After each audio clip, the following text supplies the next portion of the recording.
Ay, good evening mga kakamping, mga kabunyog. Ginabi na naman tayo. Natatandaan niyo yung sinabi ni BBM na siya ang biktima ng fake news? Eh, mahirap naman nung magsasabi na hindi siya, natama siya o mali siya, no? Ito, si Christian Isguera ulit, pakinggan natin. Natuwa ako dito eh. Welcome to this episode of After the Fact, where we get to see things more clearly, where we get a better sense of the truth. Let's begin by dissecting the news. Ferdinand Marcos Jr., son of the late dictator, whose family and cronies amassed an estimated $10 billion during his father's 21-year rule, gave an interesting piece of advice to his detractors. Read newspapers during his father's reign to know the truth about the... Kaya ako minsan mga boss, mahirap yung masyado kang alipin ng pera eh. Oo. Dapat pagka sapat na para mabuhay ka, hindi mo na mauubos, tama na. O tignan mo ngayon to. Yung mga pinag-iwanan niya nung mga ninakaw nilang kayamanan eh, hindi sila makatulog. Dahil sa hinahabol naman sa kanila. Kasi hindi naman kanila eh. Oh. regime. Marcos Jr. went on to claim that he's the victim of fake news. Unless you're an ardent supporter, you're probably scratching your head right now. Marcos, a victim of fake news. Does it mean that the Supreme Court decision or the Supreme Court was wrong in 2003?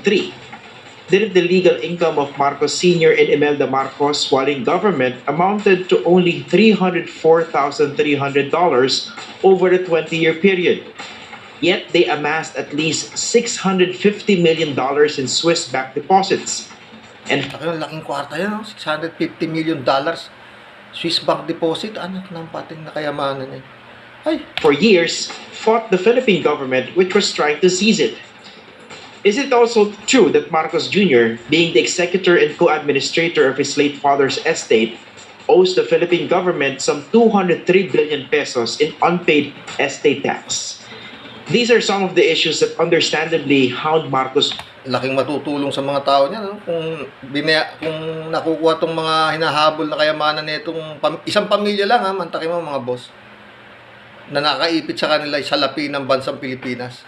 Kung maibabalik sa Pilipinas, aangat ang buhay. Ay nako, bipili nila ang pag-asa talaga. Jr. during the campaign. Issues that have remained unanswered because Bongbong Marcos has preferred to ignore them. Now, be part of our discussion. Send us your questions and comments on our YouTube live chat or tweet us using the hashtag #ANCAfterTheFact. Joining us tonight is veteran journalist Vergel Santos. Veteran journalist, ito yung bisita ni Christian Isguera. Veteran journalist, ha? He's also a trustee of the Media Watchdog Center for Freedom and Center for Media Freedom and Responsibility. Also with us is Assistant Professor Fatima Gao.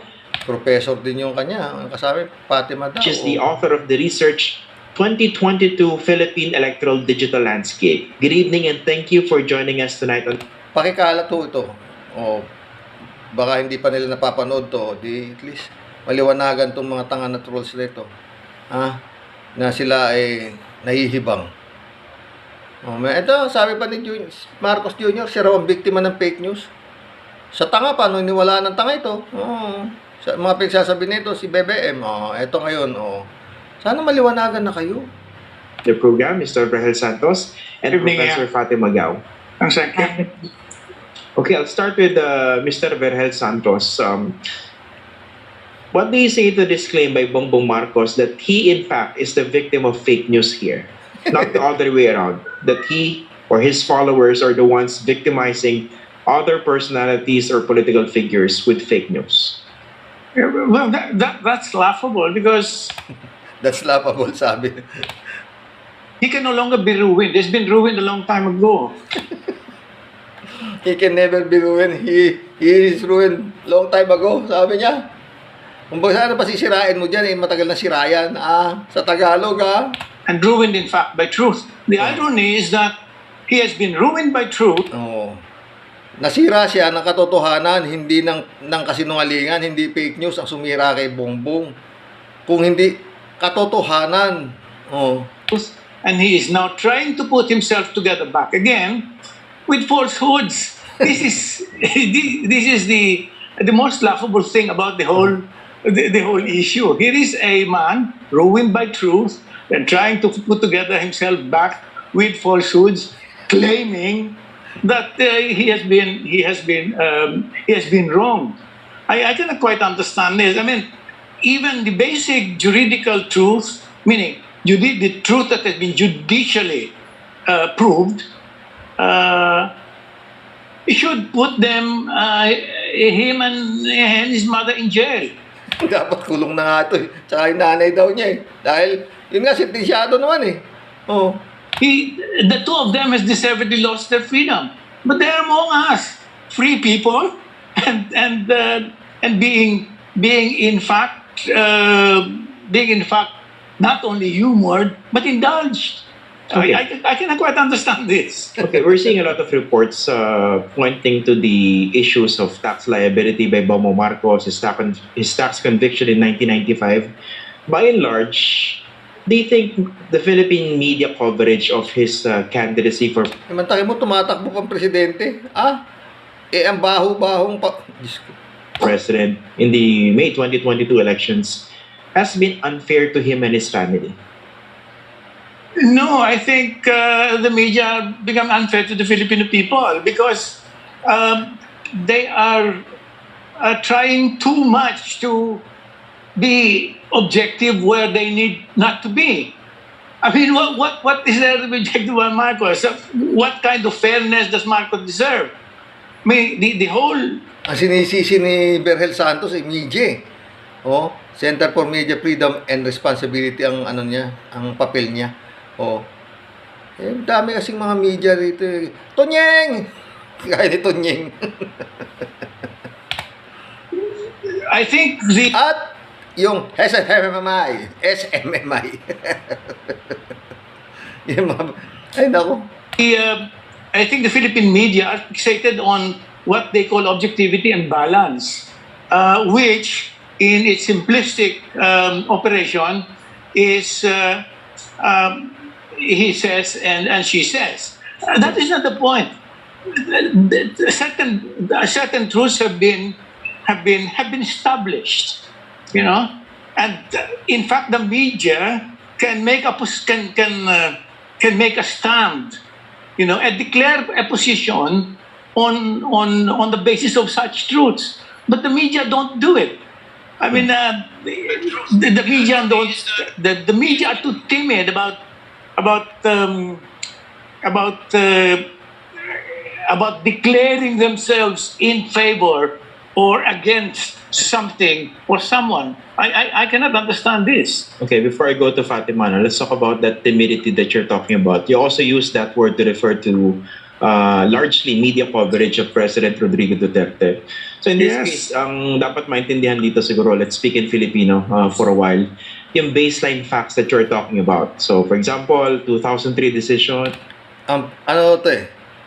One day ago, 17,000 views ang pamagat eh. Marcos Jr., a victim of fake news. ANC po to, ANC. Pinabalik ang $650 million US dollars na mga Marcos. At nilabanan po nila ito. Hindi ito yung basta naisoli na lang. This was fought by the Marcoses over the years. And then yung issue lately, meron bang sinisingil na estate tax na hindi pa nababayaran ni Marcos, who is the executor of the Marcos estate. So, ang estimate ngayon dahil lumobo na over the years, 203 billion pesos. So, baseline facts. Pero why do you think there's timidity according to you? My timidity because fixated na yung media. Akala ng media, ang pamamahayag, hindi pwede kang magkaroon ng opinion sa mga bagay-bagay. Hindi totoo yun. Pwede mong ipahayag ang iyong opinion pag maliwanag na established na yung katotohanan. Ang maliwanag ang katotohanan no? Si Marcos, anak ng diktador. Si Marcos, nangulimbat. At ibinalik nga ang mga nakulimbat, ang iba sa mga nakulimbat. At pangatlo, ayaw magbayad ng buwis. Maliwanag ito More truths. Ang problema ko kasi sa mga ibang kababayan natin. Ha? Itinitigas nila yung katangahan nila. Yung talagang parang kulto na kung ano yung ano ng tuktok nila, yun na yun eh. Mostly ho dyan, yan nga, yung mga ganyang klaseng kagaya ng mga kampo ni Kibuloy, mga miyembro ni Kibuloy, yan ho, mga talaga siguro para sa akin, pinakatanga. Hindi na ho bobo yan eh, tanga. Na parang brainwash yung utak nila, mga ganun ho sila eh. Parang they are possessed by what kind of spirit, ha? Para paniwalaan nila ang mga ganitong uring tao. Kibuloy, mga ang tawag dito, appointed son, mga ano-ano pinagsasabi. Pumapalakpak sila eh. Kagaya nito si BBM. Puro pagkakaisa sinasabi. Sabi naman ng mga para mga zombie, BBM, BBM. Lord, ewan ko no.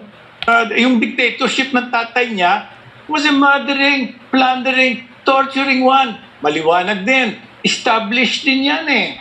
Ano? Okay.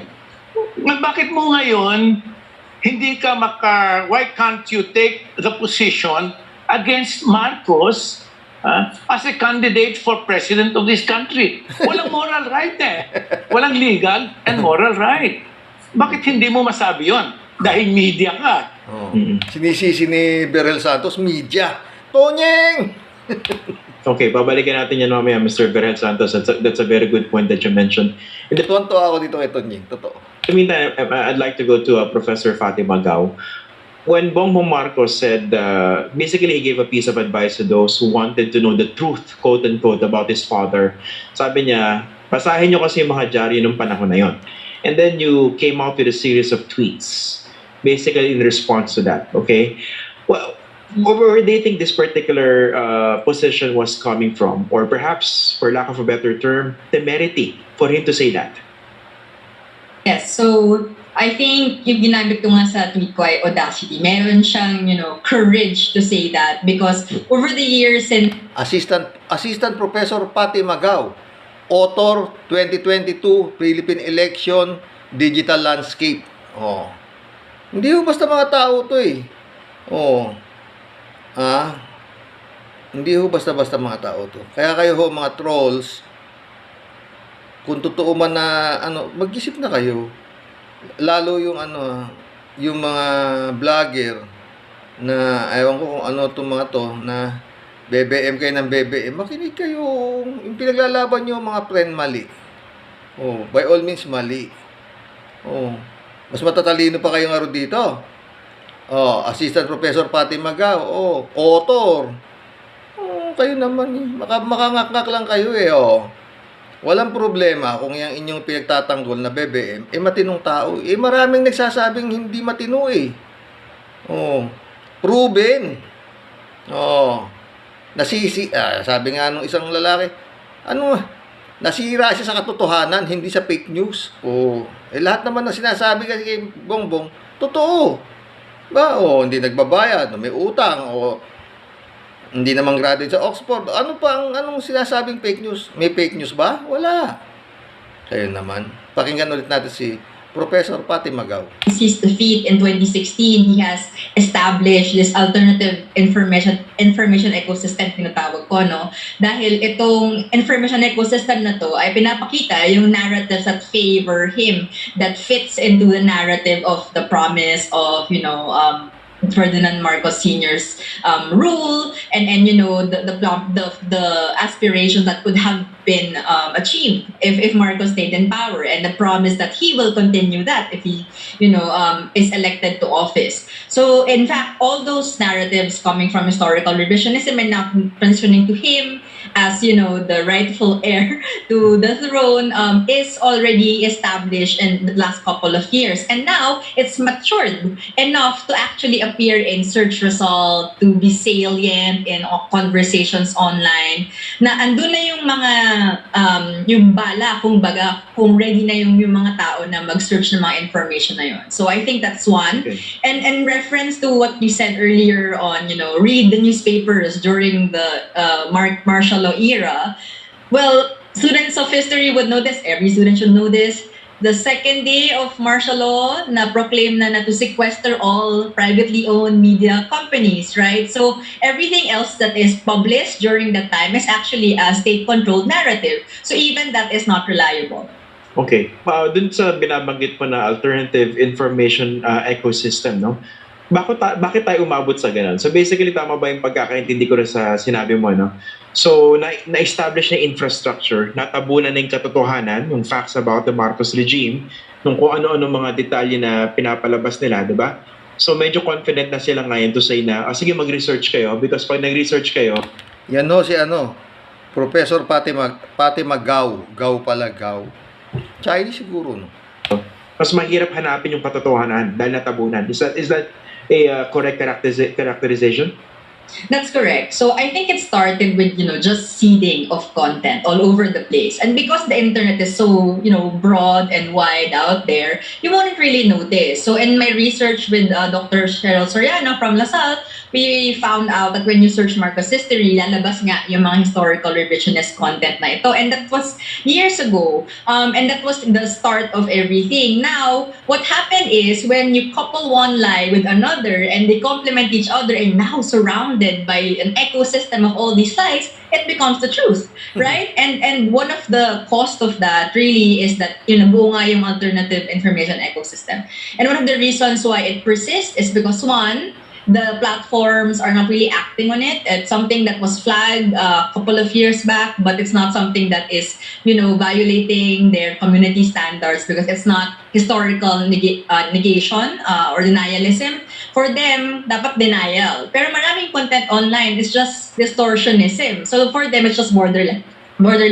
It doesn't deserve to be taken down. So it exists. And the thing with online content is it accumulates views and engagement. So yung mga content na libo lang yung mga nanonood, now million na. And now it's more salient. So another thing that is a reason why these kinds of content persist is because of the money. For them to be able to invest in this kind of, large ecosystem across the platform, they have to invest in a lot of influencer, of a lot of pages. And I heard from, Maraming ganyan mga influencer nito si BBM oo. Wala silang ginawa kung hindi purihin at ipagtanggol si BBM maski na mali. other journalists that in this election period, YouTubers are paid 300,000 pesos for you to post about Bongbong Marcos and multiply that with a lot of these, YouTubers posting about Marcos. It's a lot of money involved, but the problem is Malaki pala daang libo it's not transparent. We can never Kaya pala masisipag tong mga vlogger na to. Pero wala naman kayong prinsipyo. Oo. Kakahiya naman kayo. Nandiyan kayo sa mali. Oo. Dasal nga kayo. know, and it's not counted as political spending. Okay, babalik ka dyan mamaya, Fatima, no? Pero balik muna tayo dun sa old school. Okay, newspaper. Let's ask Mr. Vergel Santos. You were already a journalist at that time, okay? So, nung sinabi ni Bongbong Marcos, balikin niya yung mga dyaryo ng panahon ng father niya para malaman niya yung totoo tungkol dun sa father niya. Sige, subukan natin balikan. Let's make a difference between the crony papers and the alternative press. Yung tinawag ni Marcos na mosquito. Okay? Oh. So, ano ba yung version na makikita ng mga Pilipino, yung present generation, pag binalikan nila, for example, yung crony press? I hope maliwanag sa mga nanonood yung crony press, no? Okay. Oo. Alam mo, walang malayang pamamayag nung araw. Kaya nga martial law no? Ang lahat ng periodiko at broadcast stations kontrolado ng rehimeng Marcos. Ganun yun. No? In fact, Ayun na, totoo yun. Alam ko yun. ako later during martial law, I got a contract to work for for one of these papers. Kaya lang, pagkatapos na mabaril si Ninoy at lumabas yung story, ako naman kontratista lang no?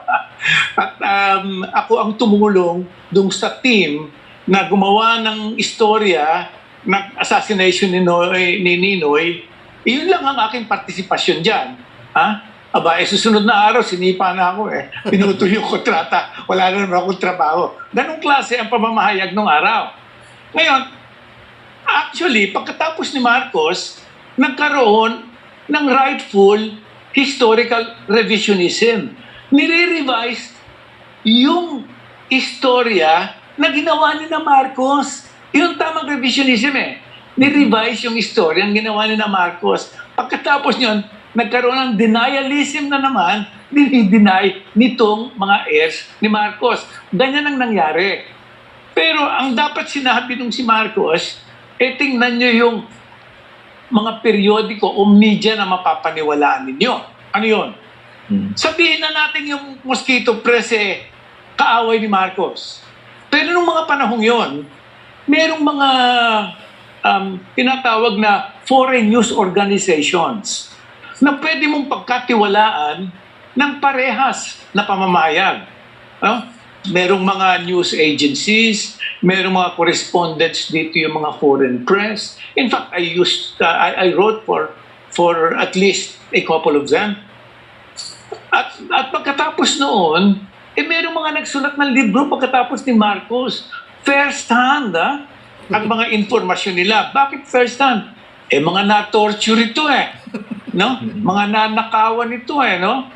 At ang iba naman, not only credible, but well-known. Okay. Well-known authors. Nabanggit niyo yung pagkakasipa sa inyo, no? Because of that role of yours in writing that story about the Aquino assassination in 1983. Yes.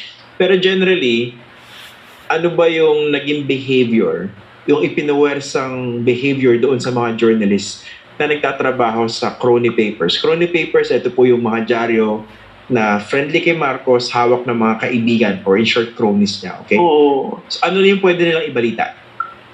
Merong mga may mga do's and don'ts yan noong mga panahon na yun no? Ako later ako naka-join but before that, wala akong makuhang trabaho during martial law I needed to do other things, but when you started probing the limits of freedom, doon mo na makikita kung hanggang saan ka lang pwede. For instance, I also worked for Business Day, which was a newspaper allowed in those, kasi maliit lang ang sirkulasyon, at saka ang tingin ng rehimen, hindi naman yan makakasama dahil ang focus niya, ang periodikong yan, business, finance, and economics. But ganun pa man, now and then, sinasabihan yan. Trabaho ako dyan At nagtrabaho rin ako sa Press Foundation of Asia. May mga magazines doon, may mga publication, na trying to be as bold as they can in reporting on the regime. In fact, natawag din ako diyan, because because of a piece that I wrote and was published. In fact, the UK Press Gazette, the Journal of Journalists in London, led on it. Pinadala yata dito ng kopya ng sinulat ko. Pinatawag ako. Ano yung offensive sa sinulat niyo po? Kasi ako kasi pinasulat ng an assessment of the press under Marcos. I tried to be very careful because I wanted to be published and be able to say things that probably medyo tagilid, pero po pwede naman. Ganun ba? Kasi anong araw ganun ang ginagawa mo ang alam ko nung ako'y tanungin ang pinipilit na pinapakita sa akin yung line na just about the only types of news published in Manila these days are positive news, meaning news that makes everybody happy, and passive news, meaning news that makes nobody unhappy. Yun lang ang pinaano sa akin pinipili sa akin no? They actually focused on that and gave the impression that they thought it was something that was unfair, if not subversive. Ganong klase ng mga panahon na yon. So nasasabihan din kayo ng mga panahon na yun na bias kayo? Oo, nasasabihan ka rin. Ang bias against Marcos. Bias against Marcos. Pero nung mga panahon na yun, wala kang magawa dahil martial law no Okay. meaning the risks are definitely higher than they are now, no? Okay. Let's go to Fatima. Fast forward 50 years later after the declaration of martial law. So nandiyan pa rin ang mga dyaryo and we're basically facing similar challenges these days. Journalists also being referred to as biased. Okay, with an E and a D. Okay? So yung binabanggit mo kanina, no? So over the years this propagated, there's so many disinformation going around, so much so that at this point, it's very difficult to actually know the truth if you search, for example, online, no? Paano siya nangyari? Let's talk about the accountabilities of the big tech companies dito, yung mga platforms. Bakit nag-propagate yung ganun? Sige. Before yung platform responsibilities, I think I have to point out na one-two punch yung ginawa nila. Not just seeding this information, but also discrediting, the institution of media, any apparatus for truth. Now, when you discredit media and then you offer alternative sources of information, then that's the perfect recipe, right? You're always questioning what the media always reports. Why is it always against Marcos? We don't understand. They should be balanced and objective. But, in this case, that's why as much as I empathize with media also that they don't want to be in trouble with the government, they also need to show the context. But the thing is, the economy online also disincentivizes media to be in-depth in their reporting. Puro click na lang yan, traffic to their website. So may political economy involved din doon. But addressing your point on the platforms, ultimately, we're a third world country, peripheral tayo sa global politics. So whatever, is being seeded by the Marcoses and a few years ago, it's not a big deal to them. It's not Holocaust. It's not the US election, right? But only now when this has become high stake, all of a sudden, the son of a dictator could win the presidency. All of a sudden, Google step in, will do this, and Facebook will say this. So there's that, urgency now. But unfortunately, even if it's depressing to say, it might be too late because the ecosystem's there and the infrastructure's there. How could you, destabilize that when they've invested so much already?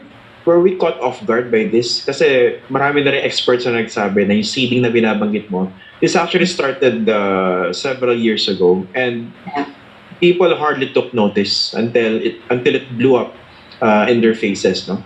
So I think it's caught off guard important. by this. It's important to acknowledge that Duterte paved the way for this. In a sense, in 2016, we are known to be the patient zero of disinformation. And since then, with Cambridge Analytica, parang na-prepare na yung ecosystem. It's not just, the online space, but the industry that supplies the disinformation content, workers, everything, the structure of it. So it's not just, the infrastructure online, but the actual labor, the actual strategies involved in here. So I think, even if Marcos and Duterte are not allied anymore, Marcos actually benefits a lot from the communities and from the groups that Duterte cultivated through the years. And of course, I suppose the danger is that other politicians or figures could also make use of this template for That's their correct. benefit in In the fact, future. I would argue that, to be a successful politician now, you might need to resort to this information. Because if you're being attacked and you're not responding back, that's gonna be difficult for you. Because, sabi nga nila, don't feed the trolls. But ultimately, if the trolls take over, it's quite difficult to correct them, at the end of the day. Okay. Mr. Natawa si Mr. Viren Santos. No? Let's talk about solutions during the latter part of our discussion. Solutions, no? Kasi, for example, marami gumagawa ng fact-checking. Yung fact-checking efforts mas intense over the past several months, okay? As a journalist, do you think this would be enough? Or is there something that we can do more? Alam mo, kailangan i-simplify Kasi all of us are swimming in an ocean of falsehoods. Kaya malulunod talaga tayo. No? Kasi di natin sinisimplify Sabihin nga sa akin kung hindi maliwanag na naprobahan na si Marcos hindi lang anak ng diktador, kundi tagapagmana ng ninakaw ng diktador. Meron bang debate na si Marcos at ang kanyang ina ay convicts? Meron bang debate? Wala. Meron bang debate na yan ay hindi nagbabayad ng buwis? Meron bang debate? Wala. Meron bang debate na iyang si Marcos, dinoktor niya ang maraming bagay sa kanyang buhay at ang isa diyan ay ang kanyang supposed na pinag-aralan. Meron bang debate? Wala eh. Diba? Ang hirap nito, ayaw nila na yan lang ang pag-usapan. Ang gagawin niyang mga yan, ililigaw ka ng kung saan-saan, Oo. tatambakan ka ng kutakot-takot ng falsehoods para iyan, mabaon. Nagkakagulo na ngayon, hindi. Ang moral choice, kaya sabi ko nga sa media malabo ba sa media kung ano ang moral choice ngayon?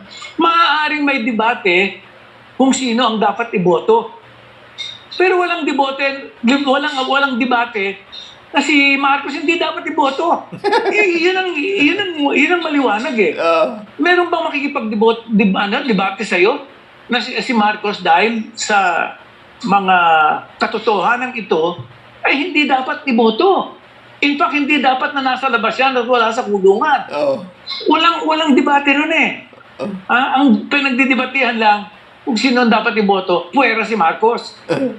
Yun lang. Nakakatawa eh. Siguro, may edad na ito eh. Maputi na rin ang buhok eh. Oo. If I may challenge that using the Tawa ng perspective tawa of the siya. other side. No? Kasi factually, lahat ng sinabi niyo walang problema. No? So, there shouldn't be any debate. But if you look at the behavior of people online, there's so much debate. Okay? Wala rin sinabi niyo, convicted si Imelda Marcos, yung pinakahuli ng 2018, okay? Nasagot nila dyan, kung talaga nagnakaw ang mga Marcos, bakit hindi nakakulong? Of course, merong paliwanag dyan, okay? Kung nagnakaw na, saan yung pera? For your information sa mga nanonood, tayo soli po, okay? Yung at least $650 million na nabawi po from the Marcoses, a part of that napunta as compensation sa mga naging biktima ng martial law, okay? Even this conversation that we're having now, this can be the subject, or this would be the subject of denialism. And I suppose even complaints. Yes. Okay? So, ang point ko, pag ganyan yung environment, kung ganyan yung ecosystem, what else can you do? Hindi, madali naman sagutin eh. Pag sinabi sa'yo na, halimbawa, kung si Imelda na convict, bakit wala sa kulungan? Madali naman sagutin, malakas eh. Malakas. Yun. Ito, dito sa atin palakasan. Ayun ang sagot, di ba? Totoo naman. Sabi nga ni Commissioner Rowena Ganson, mga boss, yung nagnakaw ng mangga, nakulong eh. Palakasan talaga dito eh. Sino? Kaya po. Bakit ba nalibing si Marcos sa libingan ng bayani? Malakas eh. Bakit ba na ang kaso ni na Gloria et al. Napabulaanan? Malakas eh. Madaling sagutin eh, di ba? Kaya lang ayaw tanggapin. Iba yung madaling sagutin at iba naman yung ayaw tanggapin. Kahit na maliwanag, kahit na madaling sagutin, ayaw tanggapin. Tunyeng! Wala ka na magagawa doon. Sige. Fatima, based na sa findings you had a study before, recently. So, yung election discourse Dati bilib ako rito kay Tunyeng. Ewan ko ba? sa Twitter, Facebook, at saka YouTube, no? So ito, binanggit mo yung alternative information ecosystem that was established several years ago, and we're seeing the repercussions or the effects now. Ano yung mga pwedeng gawin to actually address this? Kasi nga, yung binabanggit ni Mr. Bernal Santos, kahit fact. Kaya mga boss, dapat talaga BPLN na tayo, no? Para matapos na ho itong lakas na sinasabi ni Professor ba ito o dating journalist? Actual and logical yan. Honestly, if you look at the behavior in social media, you throw logic out the window and let fallacies come in. That's the truth. That's the reality, not the truth. That's the reality in social media now. Okay.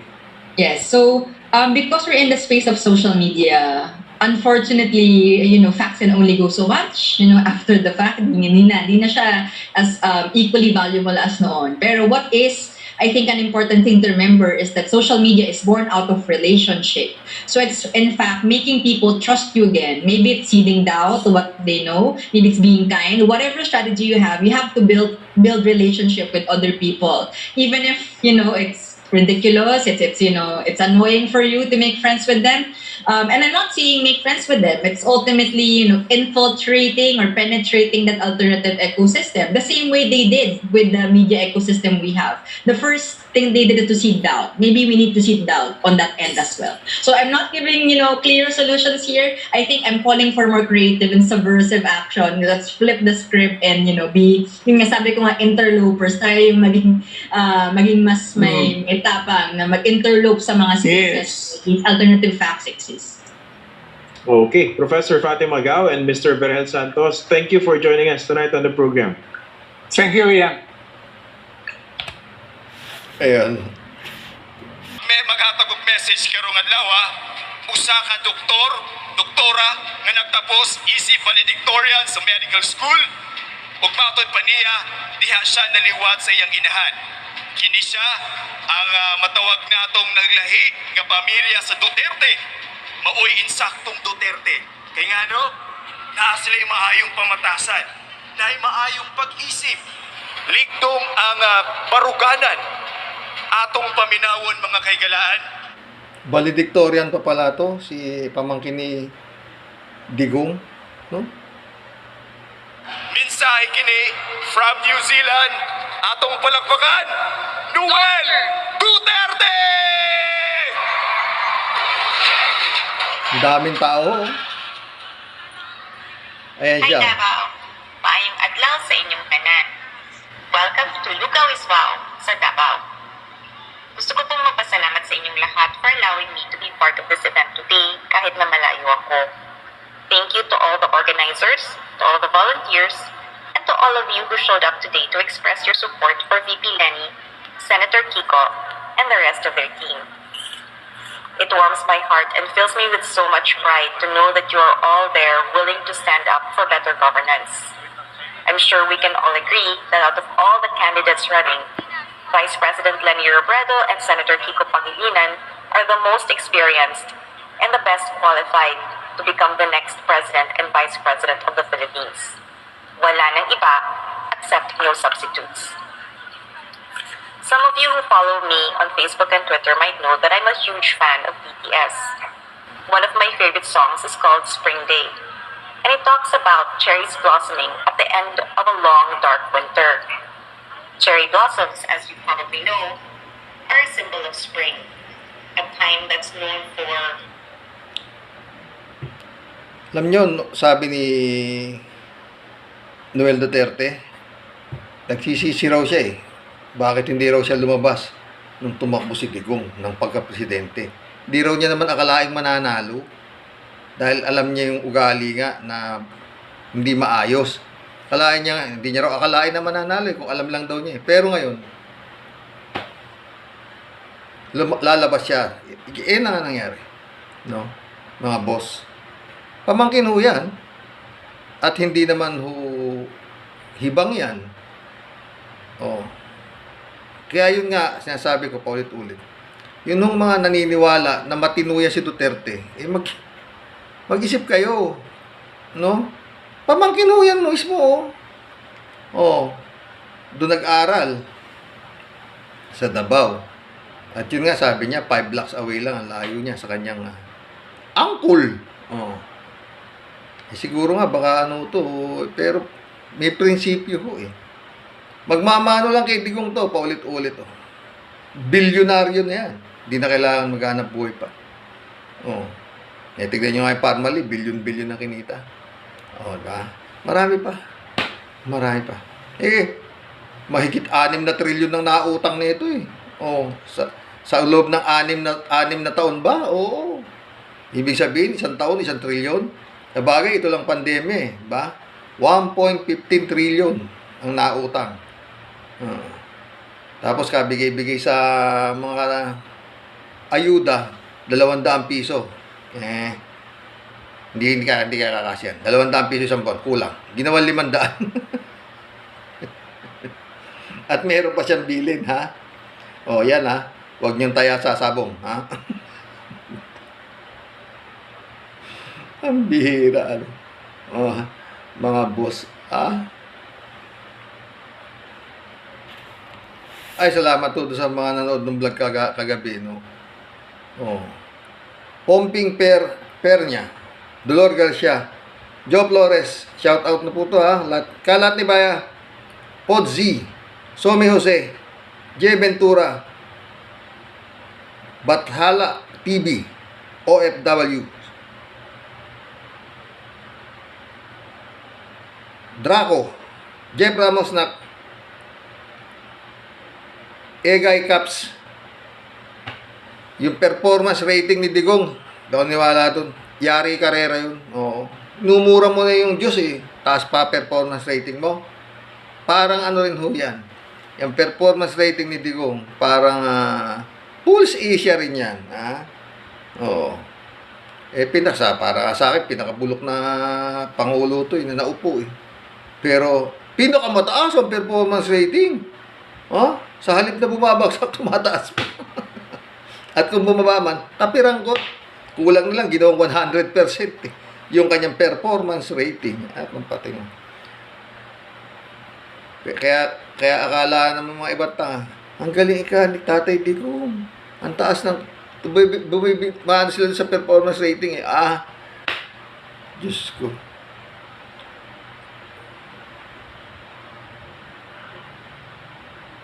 Mayet Gurdula, Edgar Malinaw, Joe Flores, my friend, Arnel Araujo, Daniel B. Toledo, Raging Bull, Edgar Mihilano,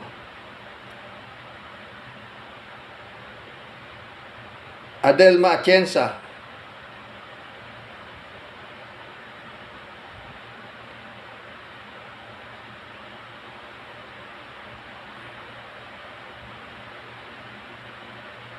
Alachamba TV, Rolando Abinyon, The Real IMCell, Shizuki Nakamura, Daniel B.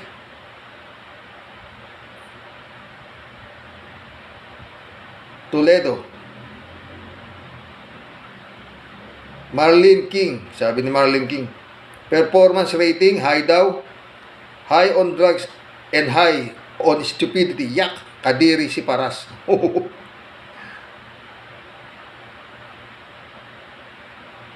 Alfredo Miklat, sabi ni Alfredo Miklat, Duterte support to BBM will not matter. More it will damage BBM candidacy than to help, or more it push down. This is a combined forces of corrupt families. Tama. Si Boyce Alina, Dondon Latigo, Virginia Francisco, Teresa Salibio, Helen Otor, No Carb No Edge,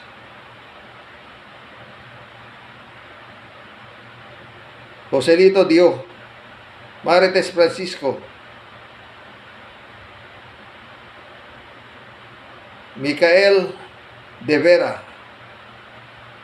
Rizalino Oliver,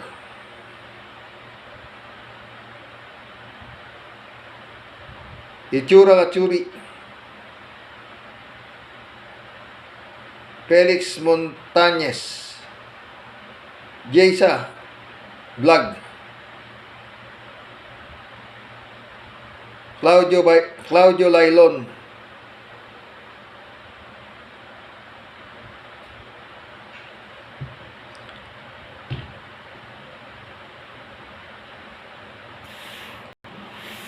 basta yung mga survey na yan, mga boss, wala na ho yan.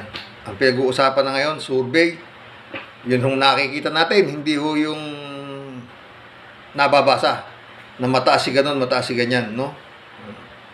Ang survey ho, yung nakikita natin, kagaya ng rally ni BP Lenny, at kung paano na naglilipatan, mga nag-abandon ship na sila, pupunta na sila kay BP Lenny, at saka kung paano nakikita yung pagmamahal ng sambayan ng Pilipino, na may isip na may gusto na talagang sukan-sukan na rito sa pamamalakad dito si Digong. Na puro yun nga, 6 na trilyon ang inutang. No? Daming namatay. Tulay doon sa Davao City, hindi pa natatapos, lumagpak na. Wala nang balita. Isang beses lang, lumagpak kahit tulay, wala na. Yun lang. Talo pa natin martial law sa ngayon. Mas masahol sa martial law to. Parati ko na rin sinasabi noon pa. Oo. Kasi si Marcos, maski na sabihin natin hindi niya minura media eh. Wala akong na anong minura niya media. Oo. Nawawala yung media. Pero sabihin mo, mumurahin ni Marcos harap-harapan yung mga mga aakusahan niya yung mga media, hindi. Takot ang media kasi nawawala na lang bigla yung mga pag meron kang hindi sinabi, hindi aanhin ni Marcos eh. No. Gaya yung pero pag may nakapag-feed kay Marcos na ganito o yung iba naman sila na lang yung mga tauhan ni Marcos ang maski walang alam si Marcos. No. Kagaya yung sa ikaulad ng bayan, bisikleta kailangan. 24 hours yata pinagbisikleta yung nagsabi nun. Sila Ariel Ureta yata yun, saka si Maya Valdez. Parang ganun. Yun ang balita nung araw, No. Pag nagkamali ka ng salita. Kasi marami nung panahon. Eto, mga boss. Sana naman, hindi porke appointee kayo, maski na mali na inuutos sa inyo, sunod pa rin kayo na sunod. Kung mali na utos, hindi na kayo dapat sumunod. Mantakin mo. Kagaya yan, nangyari sa Comelec, mantakin mo, dapat disqualify yan pero como appointee, nabasura yung gano'n. Para, kayo mga matatalino naman kayo, mga sinatawag ni Commissioner Rowena Gonzon niya sa Comelec, mga Comelec Commissioner. Ang ganda pakinggan, Tapos inuutos sa inyo, mali, susunod kayo. Ba? Justice. Supreme Court Justice. Tapos, nandahil sa isang may utang na loob kayo, meron kayong pera, tapos papahamak ninyo sa bayan ng Pilipino. Kagaya to, nangyayari na to mga boss. Sa second week or third week of April pa raw, baka maanuhan yung Comelec and Bank tungkol doon sa kaso ni Marcos. Ilang linggo na lang. Mabuti nga kung magiging madali ang magiging desisyon nung katas-taas-taasang hukumang Supreme Court na tinatawag. Kung pwedeng tumakbo yan o hindi.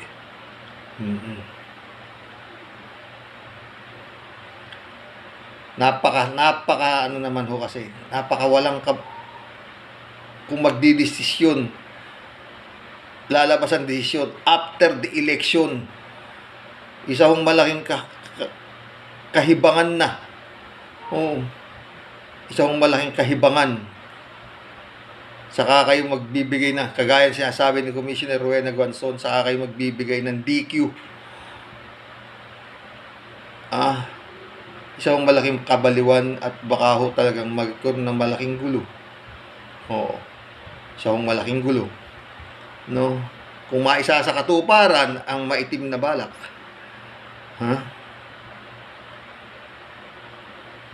Na manipulahin nyo. Huwag nyo namang gawin. At kitang-kita na ho ang ebidensya na yung survey ninyo ay baligtad. Nakabaligtad yung survey nyo. Mataas ang score nung sinungaling, magnanakaw, anak ng diktador sa score ayon sa inyong gawa-gawang survey, mas pinagtitiwalaan ng taong bayan ng malayo si BBM kesa kay BP Lenny. Mahiya kayo, paulit-ulit, no? Kayong gumagawa ng mga yan, Mahiya kayo. Hindi nyo na madadala sa hukay yung perang kinatamasaan nyo eh. Para gumawa kayo ng kawalang yan dito sa social media. Oh. Mantakin mo yan. Makita nyo na lang. Oh, ayan na, survey. Sinasabi. Makikita ninyo. Sa grounds. Oh, at yung survey, pagdating ho na eleksyon, yun, hindi yung isang araw, mga survey nyo, kung bukas ang eleksyon, sino ang iboboto nyo? Mga ganun ang tanong sa survey. Kung bukas ang eleksyon, sinong boboto nyo? Oh, ay, si Marcos, dami, oh. Ano lang, oo. Ganun ginagawa nito mga survey nito eh. Oo. Oo. Bukas kaya pag-usapan natin tungkol dyan sa kung paano yung survey na kahunghangan na yan, no? Oo. Magandang gabi po, mga boss. God bless po. Doon sa mga dumadagdag na subscriber, salamat ulit, ano? Shout out, Ryan Mura. Si Ann po yun, si Ann.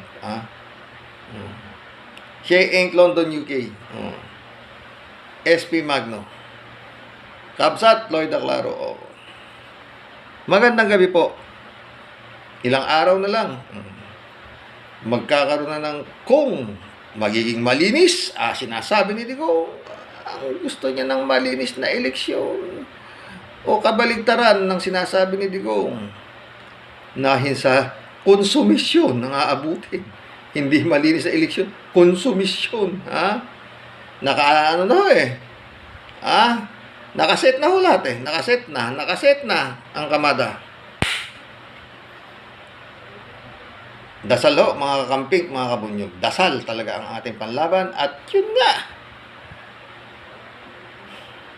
Lawyers for Lenny, bantayan po nating maigi. Itong darating na lokohan, eleksyon, Nakakatakot po talaga. Ayan na. Sana bumaba ang desisyon ng Korte Suprema bago dumating ang araw ng eleksyon.